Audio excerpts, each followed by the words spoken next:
Recall how you learned about functions in JavaScript? They are reusable blocks of code that can take an input, perform some procedure or calculation, and then return an output.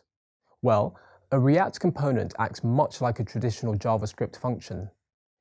In this video, you'll continue your exploration of the structure of the React architecture by learning about functional components, component types, JSX, and transpiling.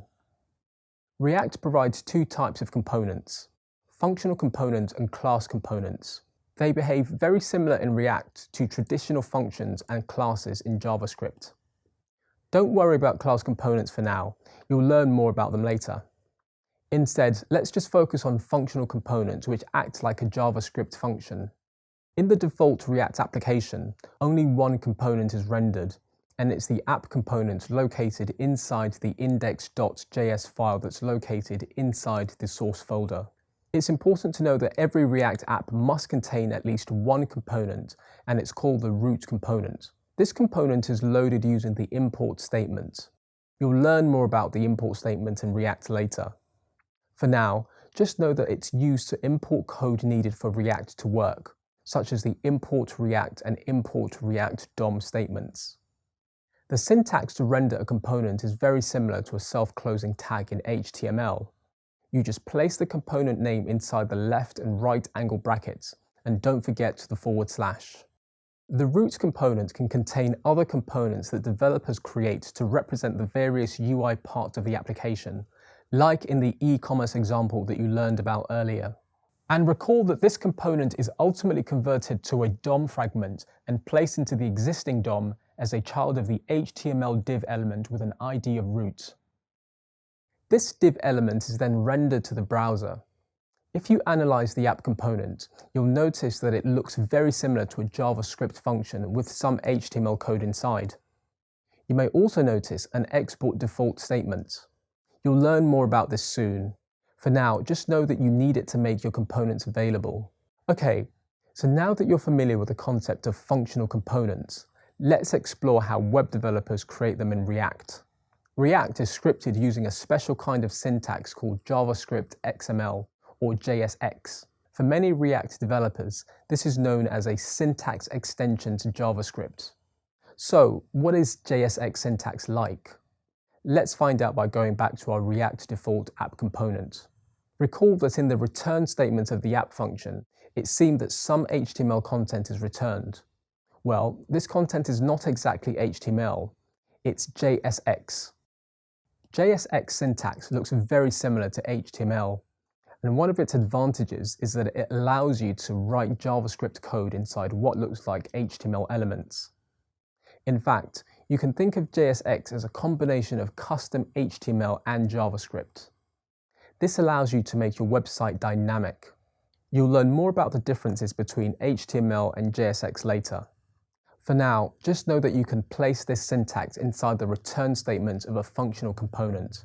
It's also important to know that a React component won't render until it's used as a JSX element, just like a JavaScript function declaration won't run until it's called or invoked. Okay, so now you know what JSX is. Let's explore the steps involved to create a React component, which will contain some JSX code inside a heading 1 HTML element to display some text on a web page. First, you create the component, which is basically just a JavaScript file. Since its purpose is to return some heading text, you name the file heading.js. Notice that the first letter of the component name is capitalized. This is because there's a difference in how React treats capitalized and non-capitalized component names. So it's important to remember that all component names in React must be capitalized. Why is this? Well, because React treats lowercase components as regular HTML elements. Capitalizing a component name helps React to distinguish JSX elements from HTML elements. Now let's continue with our component. Next, inside the app.js file, create a function named heading. The function name must also be declared using a capital letter for the first letter of the function. Then, inside the function body, you create a variable named title and assign it the string value of "this is some heading text." Now you're ready to create the return statement of the function. Inside the parentheses of the return, insert a heading 1 tag and inside it, place the variable named title.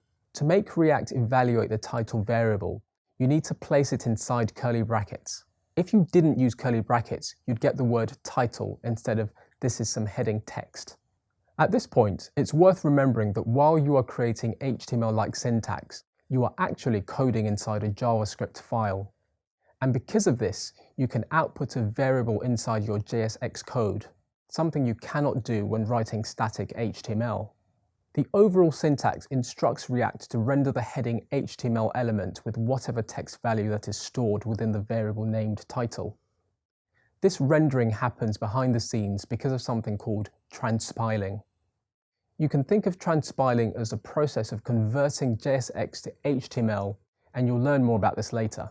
In this video, you learned about functional components and how to create them in React. You also learned about JSX, which acts like a combination of HTML, CSS, and JavaScript that you can use to generate dynamic content inside your functional components. Finally, you explored the concepts of rendering and transpiling. If you would like to learn about these concepts in more detail, there's a link to an additional reading at the end of this lesson.